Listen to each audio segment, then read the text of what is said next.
about that now. I just want to do God's will. And He's allowed me to go up to the mountain. And I've looked over and I've seen the promised land. I may not get there with you, but I want you to know tonight that we as a people will get to the promised land. So I'm happy tonight.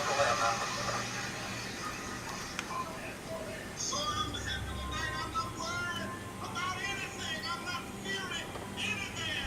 My eyes have seen the glory of the coming of the Lord.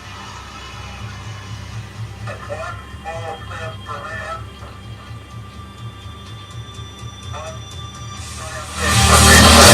People will return to the people, and so long as men die, liberty will never perish. Soldiers, don't give yourselves to brutes. Men who despise you, enslave you, who regiment your lives, tell you what to do, what to think, or what to feel, who drill you, diet you, treat you like cattle, use you as cannon fodder.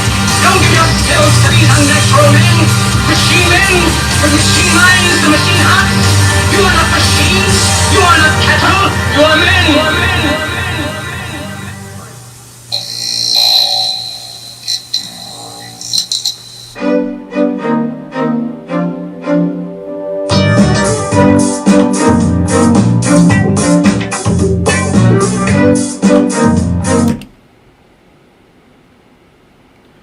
Welcome to the Rock Worldwide Show here on WSHO Sunshine 800 AM, and I am your host, Trey Roberts. Glad you joined us, and I think we got a good program for you today. I guess I'll let you be the final judge of that. Thank you for joining us. If you want to, you can go to the chat room at WSHO.com, and when you type in WSHO.com, you scroll down, you jump into the chat room there. You can put in your name like I am doing right now, saying hello to everyone there joining us. And let's see here. All right, good. So we got a couple folks in there, and make sure you refresh your browser once you actually do that little jump into the chat room. And then also make sure you go to you can, if you want to watch the program, you can go to Facebook. You can go to Twitter, you can go to YouTube. We are streaming live there on all of those platforms. Also, let's see, if you want to be a part of the program, you can give us a call, 504-527-0800. 504-527-0800. So, hopefully you're having a great 2022, and it's kicking off, you're starting off hopefully pretty well. Hopefully, here we are, middle of January, a couple weeks into the new year, and I don't know how everyone else is feeling, but I'm feeling pretty good. Continuing to get healthy, and looking forward to continuing getting healthy on all aspects of my life, and I hope everybody else out there wants to do the same thing with their life. And so let's get into this. We got a lot of interesting stories. This we're not going to really connect most of the stories, like we don't have a theme for today, but we have a lot of stories that I think are pretty important for us just to touch on. So let's get started first of all with President Joe Biden, and let's talk about his really rough week. I mean, it was a pretty tough week for President Biden. The Supreme Court, first of all, went out and blocked his vaccine mandate efforts, and his approval rating dropped. I can't imagine. I can't imagine a president's rating dropping this low at this stage of the game. I mean, his entire agenda has basically been dropped or blocked, from the filibuster to Build Back Better. I mean, everything that he ran on, even giving up on being able to have some kind of federal solution for the COVID pandemic. I mean, he has truly lost. He has nothing. He has no victories. And his party is basically the party that's in power. So this isn't a bad thing for the United States of America, by the way. I think this is a good thing. This is an example of how our system works. Our system works by even if one party gets in power, they don't just have a blank check. Now, yes, they've passed some stimulus stuff. They've passed a couple of bills that we all disagree with. But his approval rating at 33%, with a media that basically carries the water for him, does the heavy lifting for him, institutions, the Republican Party is no longer the party of corporations and business and entrepreneurship. Crony capitalism is the name of the game for the Democrat Party. You have Senator Kristen Sinema, who considers herself a moderate Democrat. She's the senator from Arizona. She said this week she's not going to support changing the filibuster rules. So if the Democrats aren't able to change the filibuster rule, then they have little to no chance of passing their voting rights bill. So wherever you might be listening to this program, wherever you might be hearing or watching me, listening to me, you need to make sure that before the next federal election, specifically before the next presidential election, you need to make sure that your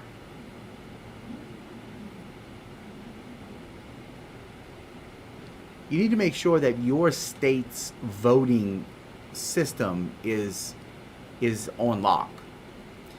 You need to make sure that there's no funny business going on. There doesn't need to be compulsory ballots. There doesn't need to be mailboxes where you can just stuff them full of ballots, like a Vietnam veterans or like some kind of American veterans or Teen Challenge donation box. It needs to be back to the simple way that everyone, especially by the next time that the next election comes up, we'll be out of this pandemic. There should not be a reason that people can't go the day of and vote. And look, and I would even take it, I'm a little more extreme in this because I ran for governor, and I can tell you that there were so many people that once I was able, in the final 2 weeks of the election, we had some campaign contributions that came in and afforded me the opportunity to get to all 64 parishes. And I ran across so many people who had already voted, but they didn't know about me.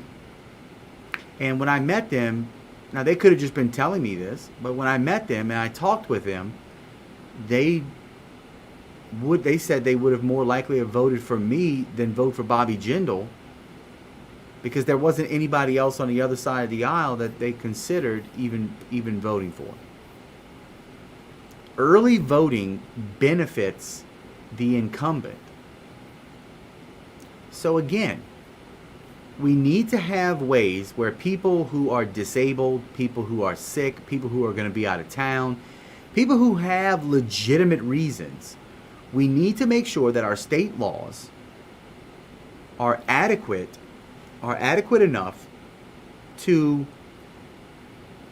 handle those legitimate reasons to have a provisional ballot mailed to you. But we do not need, in our 50 states, we do not need to have any states with compulsory, mandatory, mail-in ballot voting.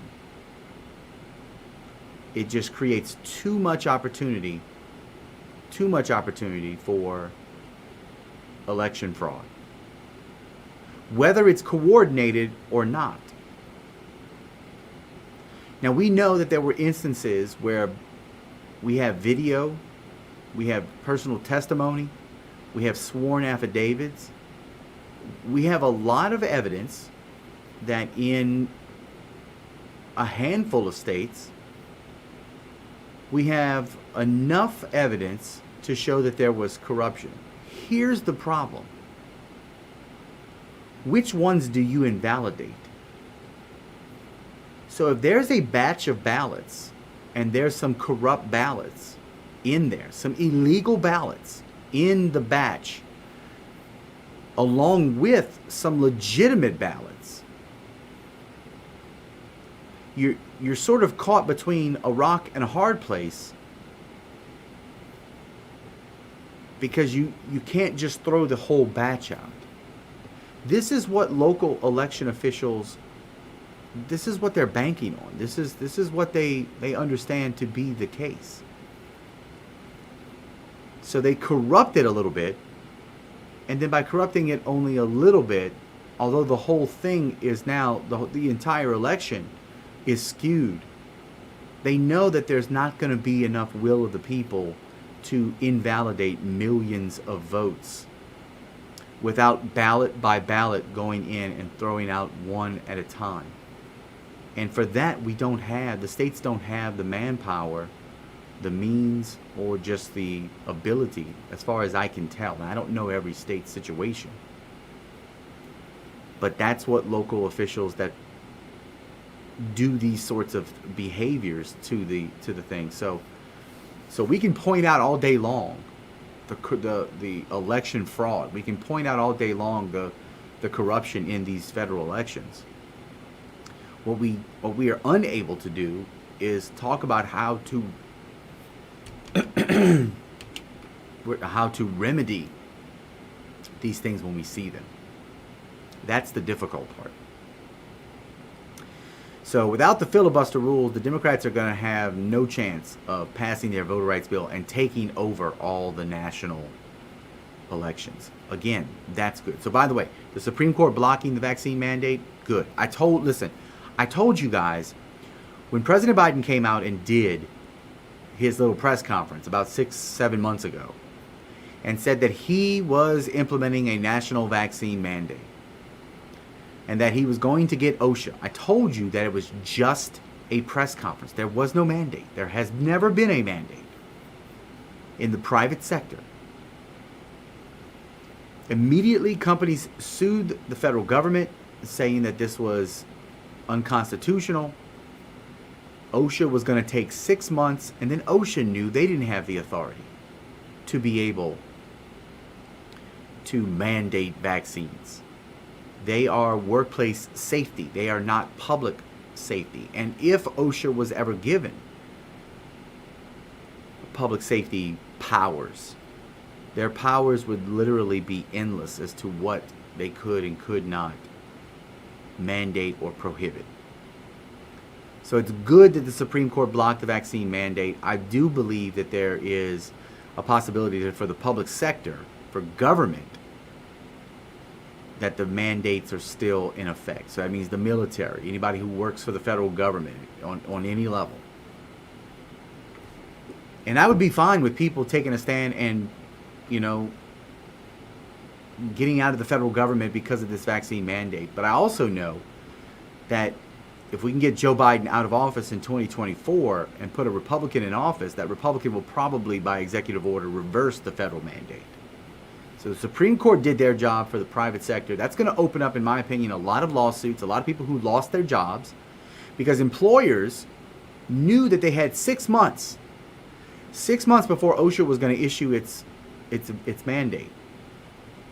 And I think all these companies, especially these pro-Biden companies, pro-Democrat companies, these woke companies, I think they knew that they had 6 months to be able to pretend that Joe Biden's mandate was going to stay in place. And so they implemented, intercompany mandates for the vaccine. And some people lost their jobs. I think now, because the Supreme Court has blocked the vaccine mandate effort, they have opened up all of these corporations to significant lawsuit. And I hope there are people who lost their jobs because they didn't want to take the vaccine. And I hope they sue the pants, class action lawsuits, and sue the pants off of these companies, these woke companies. So that's good. The fact that Joe Biden's approval rating is continuing to drop, that's good. The fact that there are two Democrats, Kristen Sinema and your boy up in West Virginia, Manchin. The fact that they're not supporting changing the filibuster rules, that's good. The fact that the Democrats won't pass their voting rights bill, that's good.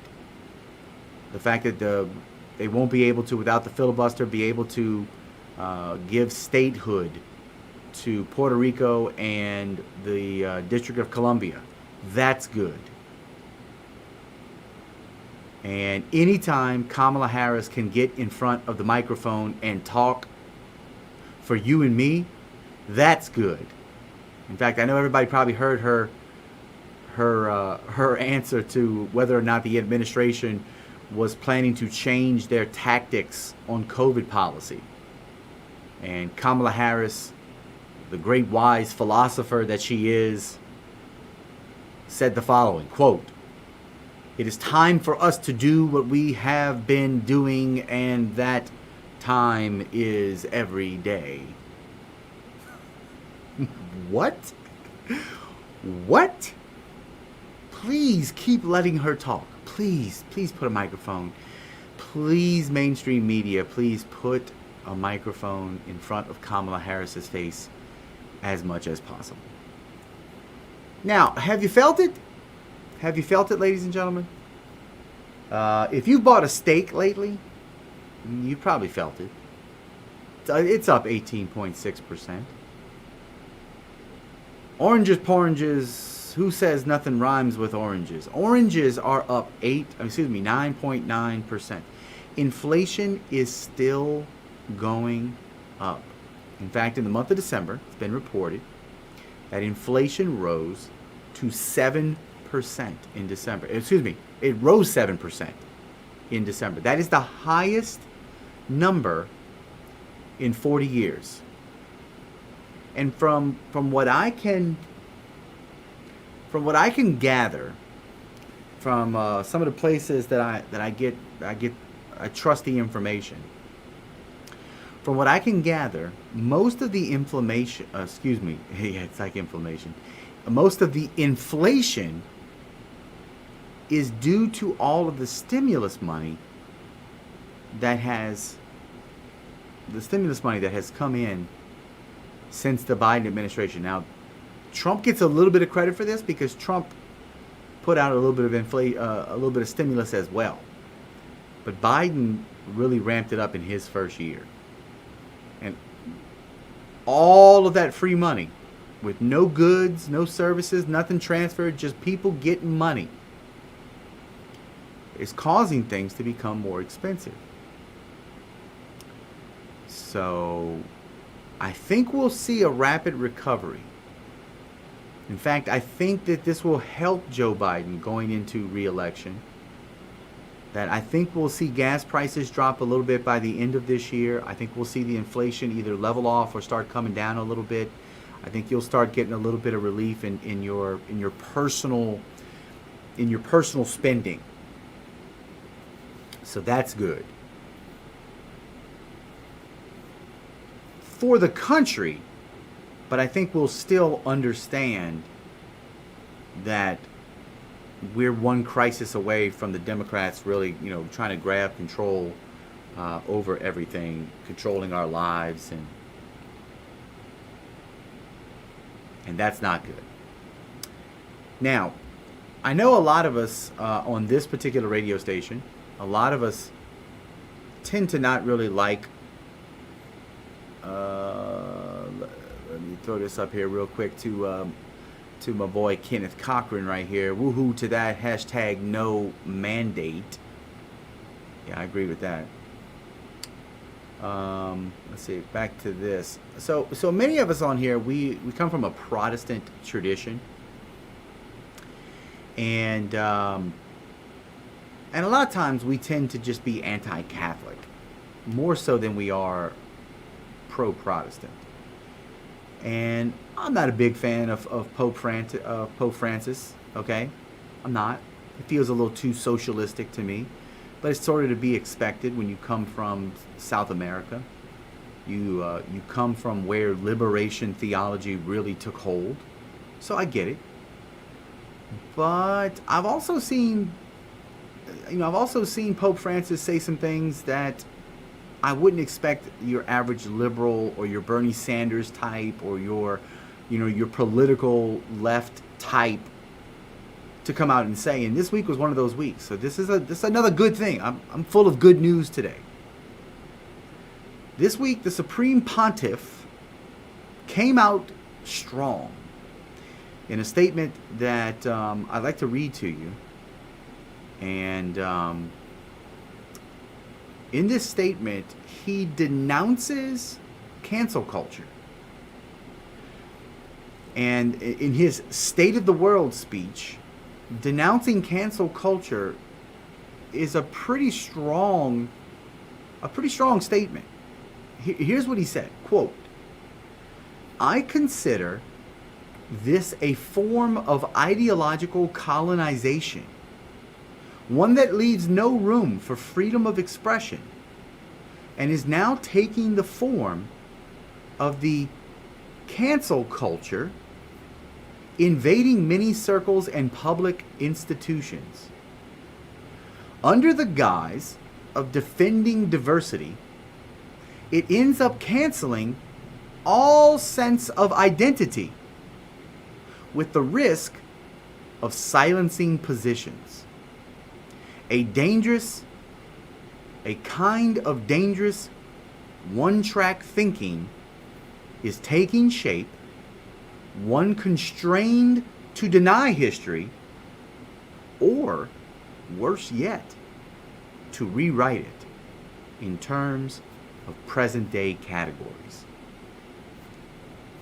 Close quote.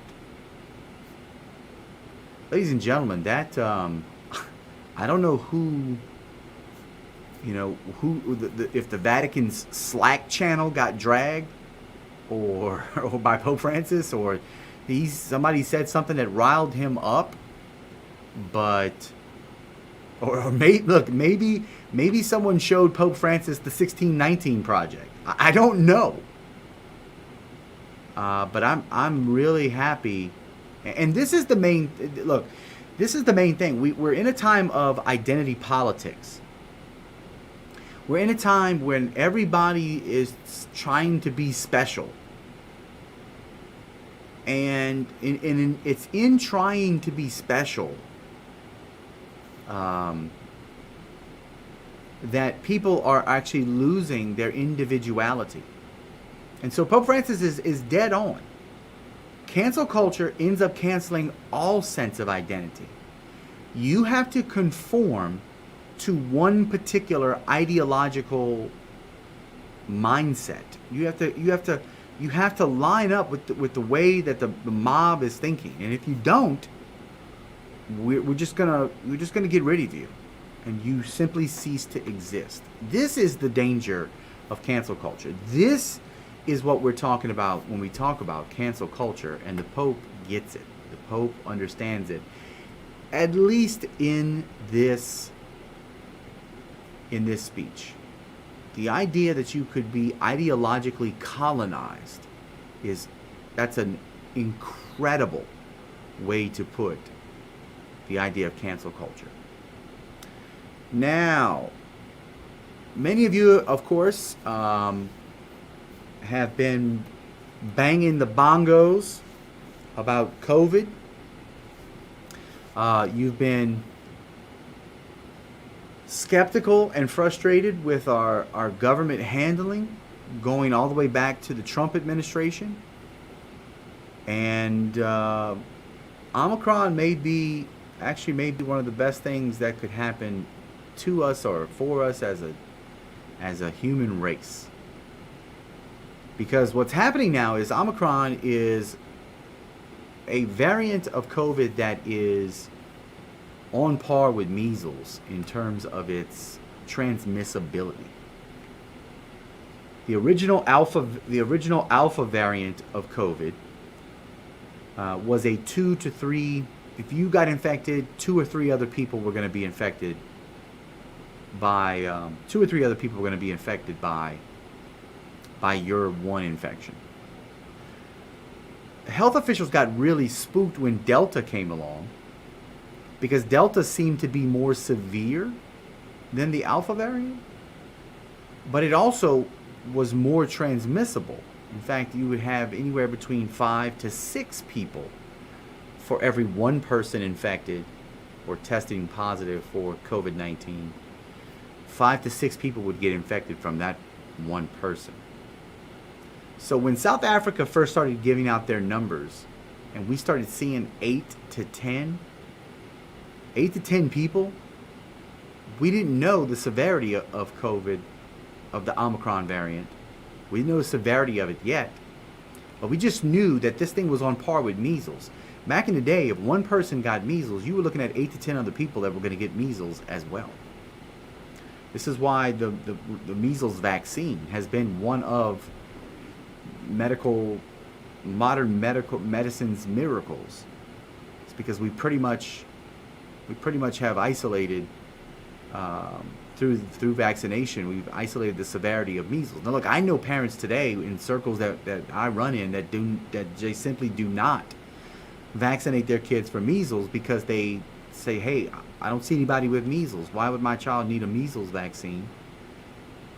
And it's for that very reason. It's the very success of the measles vaccine. The very success of the measles vaccine that is actually allowing parents to take advantage of not having to give their kid a measles vaccine.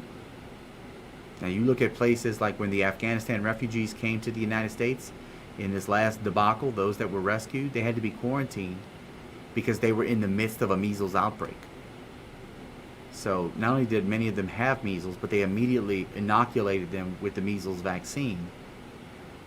And then they quarantined them before they just turned them loose into the United States. So one of the largest papers in Denmark, if you're looking for a place to go, maybe these Norwegian countries are a good possibility. But one of the largest papers in Denmark, and yes, it's a tabloid, but they have published an apology to its readers about hyperbolic COVID coverage that relied on government data.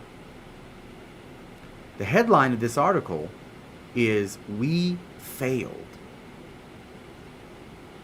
And after the show, I'll go ahead and post it in the show notes so that you can go and read it on Google Translate. But in that article, I mean, they say, just for instance, quote, "For almost 2 years, we, the press and the population, have been almost hypnotically preoccupied with the authorities' daily COVID counts." Close quote. Good for them. Good for Denmark.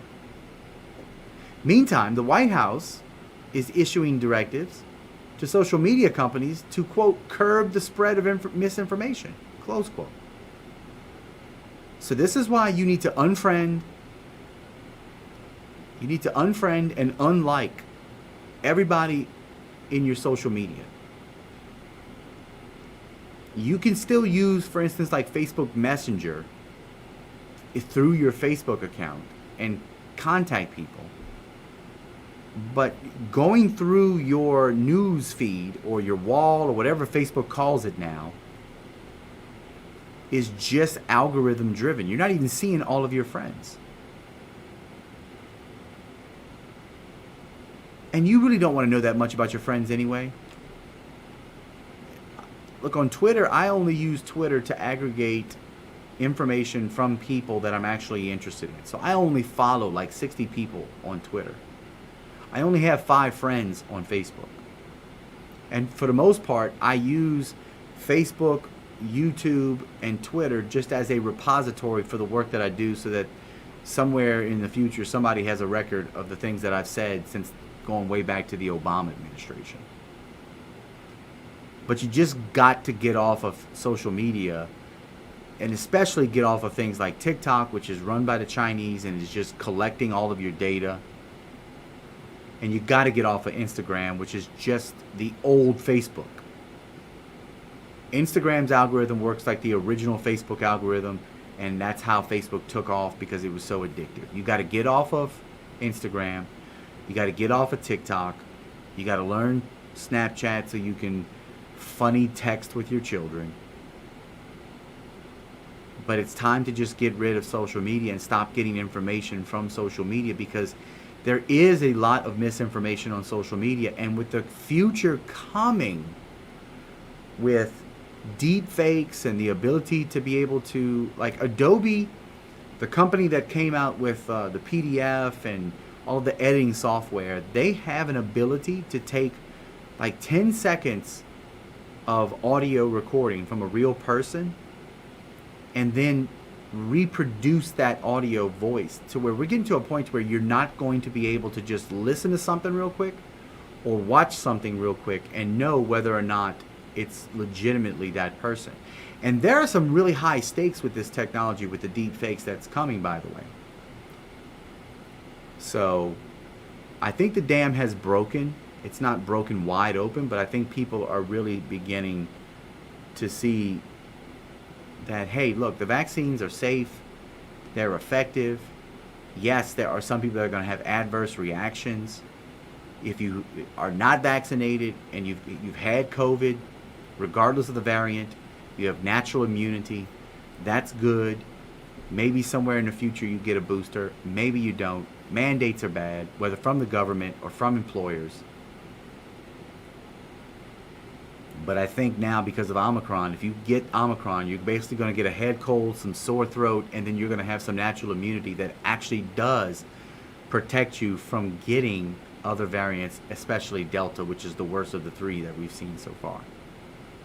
Now, it looks like if you've had Delta, it doesn't really help you, because Delta was a more deep lung, and this is more of an upper respiratory.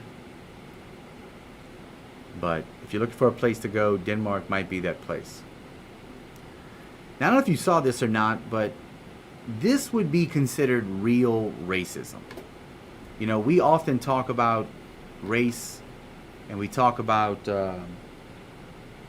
my boy Wilfred Riley, Dr. Wilfred Riley over at up there in Kentucky. His book, Hate Crime Hoax, the database that he keeps on all of the fake hate crimes. But this is a situation, this would be the closest thing that I've seen to real systemic racism. We have now, in the United States of America, we now have states that are allocating scarce COVID treatments, like monoclonal antibodies, based in part on race, with a preference toward non-white patients.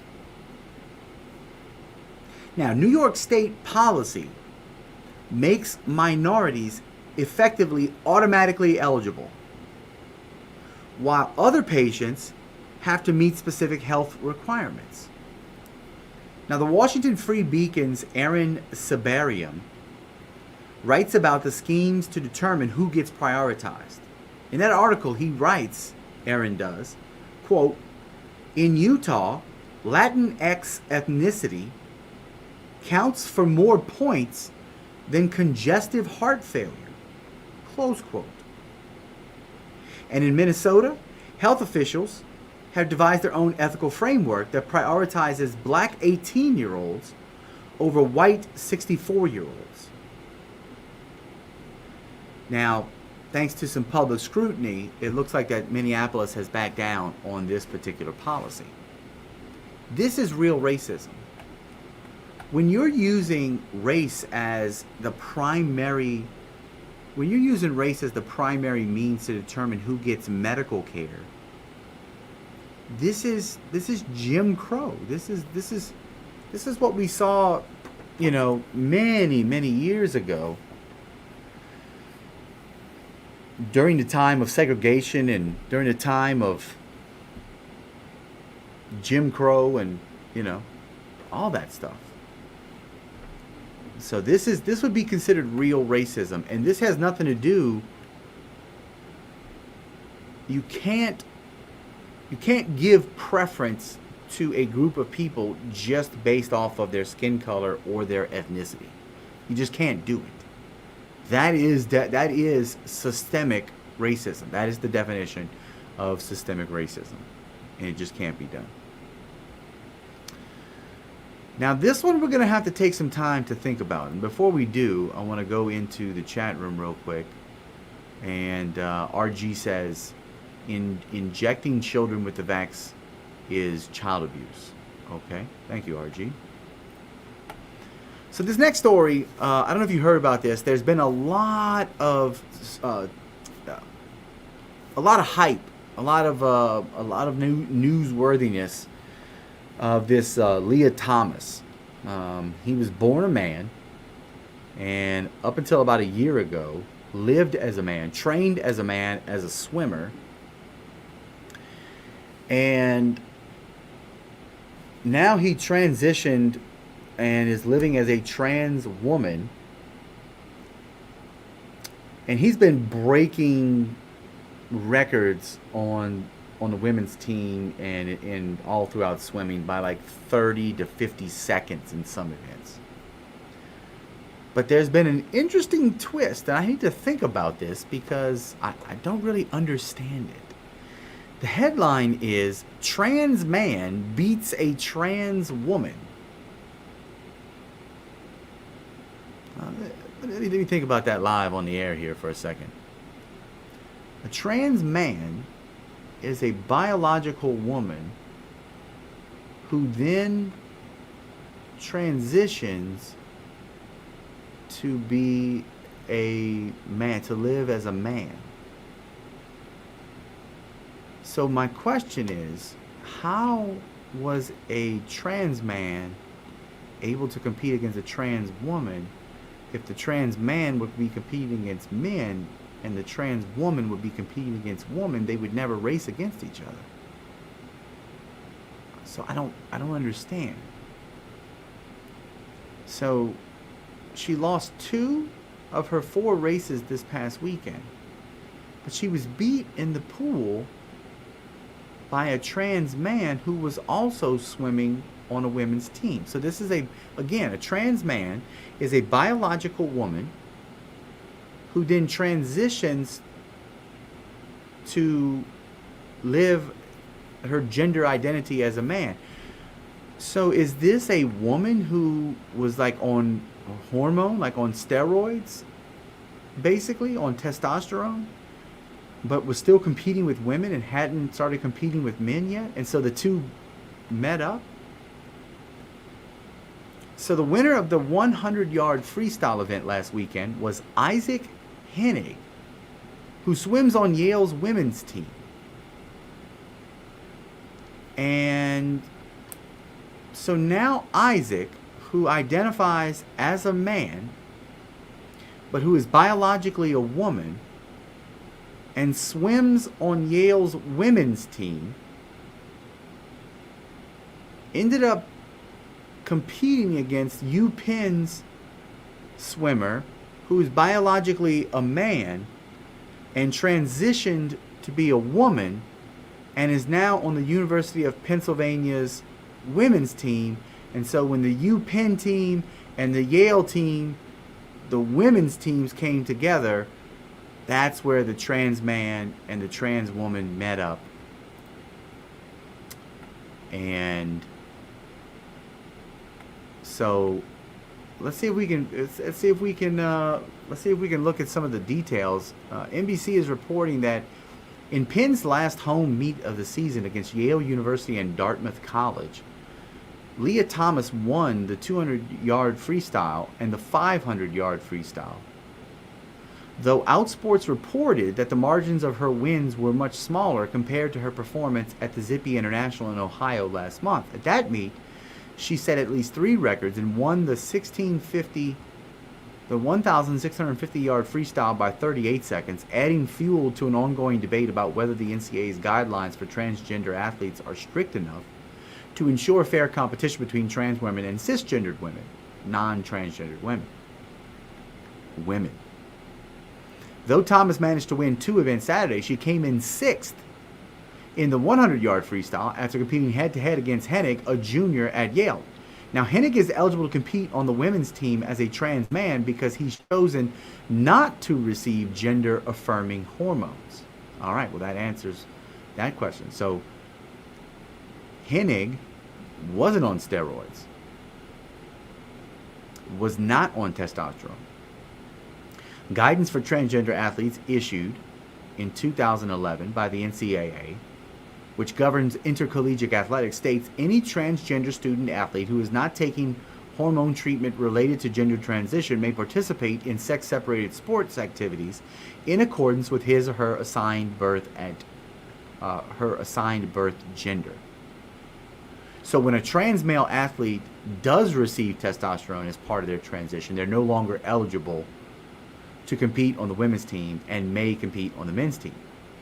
So Hennig came out as trans to his parents in April, but decided to transition socially, a phrase that describes how some trans people change their names, their pronouns, their outward appearance to align more with their gender identity.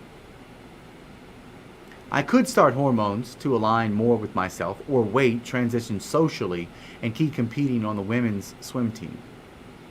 He later said that he decided on the latter. I value my contributions to the team and recognize that my boyhood doesn't hinge on whether there is more or less testosterone running through my veins. At least that's what I'll try to remember when I put on that women's swimsuit for competition and I'm reminded of a self I no longer feel attached to. So Hennig has undergone a double mastectomy, also known as top surgery, but that doesn't affect his eligibility to compete on the women's team. And the NCAA guidance is similar for trans female athletes like Thomas, though it requires that trans women receive testosterone suppression treatment for at least 1 year in order to compete on the women's team. Thomas declined an interview, but said on the podcast Swam that she had been on hormone therapy for over 2.5 years by the time she was competing on the women's team in November. All right, so this is weird, and I'm not sure. I'm not sure if you can ask questions about this. I'm not sure if it makes sense whether or not that women's sports basically need to become a free-for-all. For all that basically it does is lead to a man winning. So you had a trans man who's a man, and he won, and then you had a man who's a trans woman but it's really a man and he won. So in all 4 women's events, men won the events. Congratulations. Men are awesome. Way to go, men. Way to go. So if you want to keep your job, because these definitions are of this movement, you better remember Isaac is a male who cannot compete on a women's team. Right? But the whole thing is becoming absurd. I'm sorry, it's not becoming absurd. It's increasingly absurd. I know many of you use Internet Explorer, and some of you use like I use Chrome, so I know that I'm trapped in the Google ecosystem because I use Gmail and I'm on YouTube and I use all of the Office suites because they're free. And I got an Android phone. So, I get that Google basically owns me.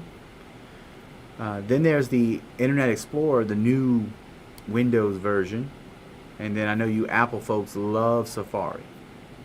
But there's one that a lot of people have used for a very long time. It's called Firefox. And you need to delete Firefox and use a different browser. Because I don't think that there's that much benefit to Firefox, just personally. But the chief executive of Mozilla Corporation, which runs the Firefox web browser, came out strongly this week against the open internet. Quote, "We need more than deplatforming," close quote, Mitchell Baker wrote, citing that Donald Trump's removal from major social media platforms didn't go far enough. Quote, "We need solutions that don't start after untold damage has been done." Close quote. Baker argues for solutions woven into the fabric of the web browser itself, that could prevent you from even encountering a Republican candidate like Trump. She added a list of action items like turn on by default the tools to amplify factual voices over disinformation. Close quote. If Baker hates the idea of a free internet this much, an internet that involves lots of saying lots of things, then a monastic life online might be a better option. So please, delete Firefox off of your computer if you're using Firefox. Just a suggestion. Now I want to kind of end up today with a little bit of my optimism. And a little bit of this optimism, I'm optimistic because I read the Bible and I study the Bible. I'm optimistic because the very people who are telling me that the sky is falling, I don't believe them. I've caught them in too many lies. At some point, you got to stop believing the people who are telling you the lies. And you got to start to question whether or not if you believe what these people are saying, and your worldview is being shaped by these same agents of fear, you're going to have to start weaning yourself off of these sources. If you only watch cable news, and that's if you're on the left or if you're on the right, you'd think America was going to hell in a handbasket. If you watch Fox, the Democrats in control right now are just ruining everything. And if you go watch MSNBC, they're going to tell you that everyone who watches Fox and anyone who's a Republican is basically ruining the country. So, I mean, depending upon your team, you're a part of a failed state whose flag is either a symbol of hate or you're an example of godless decadence. And both teams right now, and see, you only know this if you're actually getting information from both sides of the political ideological spectrum. Both teams agree right now that war is coming inside this country, and doing so within months. Civil war, America to fall on Tuesday. Oh, to be more like Sweden. There's one of those Norwegian companies again, or even Hungary. The Guardian this past January 4th, this was the headline from The Guardian. The next U.S. Civil War is already here. We just refuse to see it. The Times, opinion desk on January 6th. Are we facing a second civil war?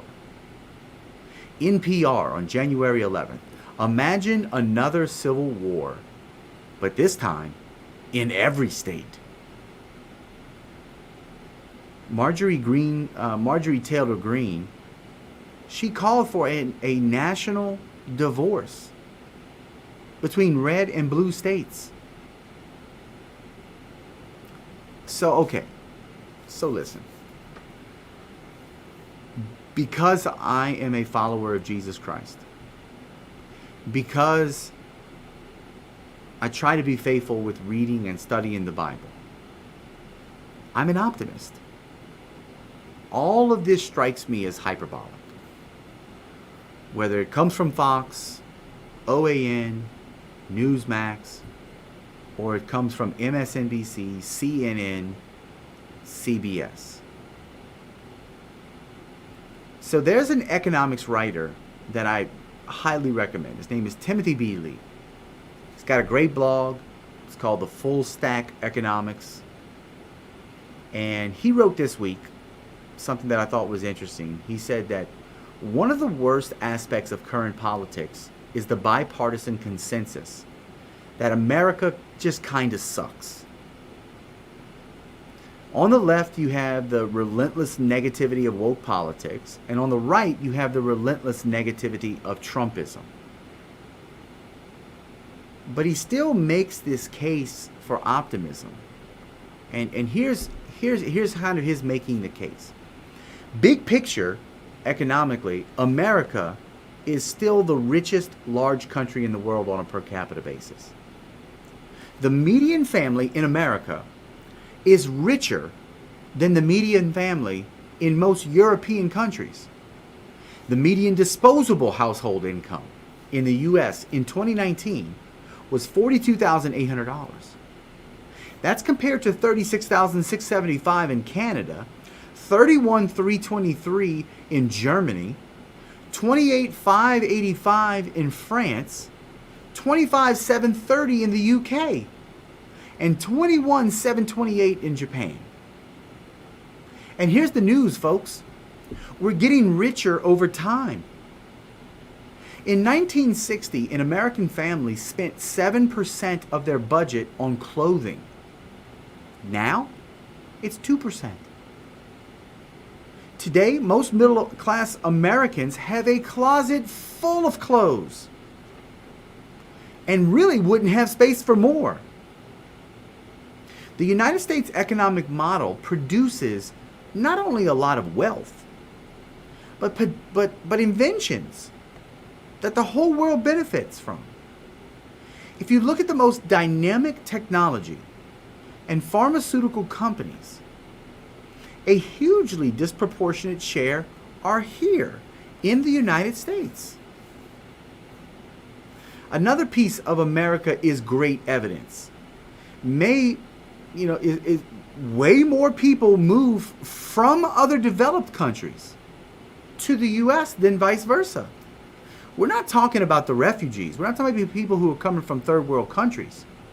We're talking about 674,000 Brits who currently live in the United States, whereas only 171,000 Americans are over in the United Kingdom. There's 162,000 French in the U.S., while there's only 62,000 Americans in France. There's 320,000 Japanese in the United States, compared to only 58,000 Americans in Japan.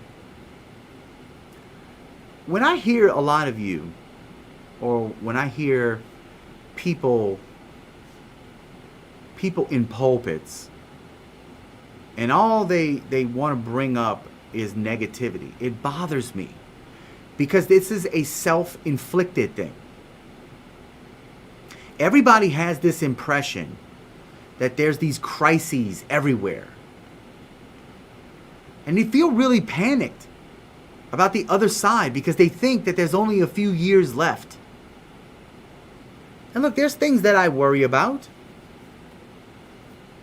but people should recognize that, man, what we have is pretty good, so chill out a little bit. I mean, it would really, really be helpful if you dialed it back just a little bit.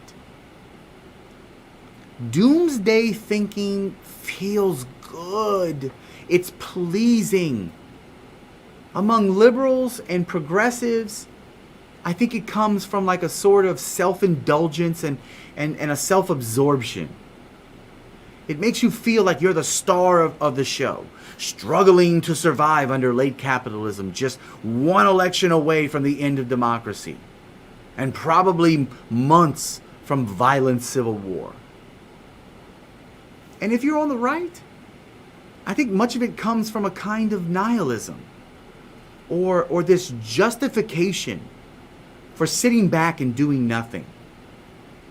Many of us just waiting for the clouds to open up and the scroll of the sky to be rolled back and to be this white horse, and there we get sucked up to the sky, just waiting for something to happen. We're falling too deep into American catastrophe porn. Like, stop watching the libs of TikTok videos that let you check out and take the black pill, or that liberalism tried and failed, and these are the end times. Let's get the popcorn and let's watch civilization collapse so I can feel justified that I was on the right team. But what if America is actually in pretty good shape? What if we're not in the last days? What if we're not on the edge of slaughtering each other? I mean, things are always going to need improving. There's suffering that's always going to be needed to be alleviated. I don't think I would still be doing this once a week radio show if I didn't think that there was still more that needs to be done. But what if we took the panic level down just a few notches? Maybe that would help things it would make things a little bit more reasonable. Maybe we're not at DEFCON 1 right now. Maybe it's more like a 3. And I just think that we would be a better witness for people that have loyalty to Jesus. I think it would give us, we would stand out in the midst of a society and a culture that, whether you're on the right or on the left, is just riddled with fear, overtaken by the possibilities of what could happen. And it would allow us to just really stand out, to be different, and that people would begin to hear the hope that they see in us. All right, folks, I think that's going to pretty much wrap it up for us today. Thank you for joining us. I appreciate you watching and listening. I'll stick around in the chat room for a little bit longer. Remember to oppose progressivism wherever it rears its ugly head and illuminate the light of truth. We'll see you next time.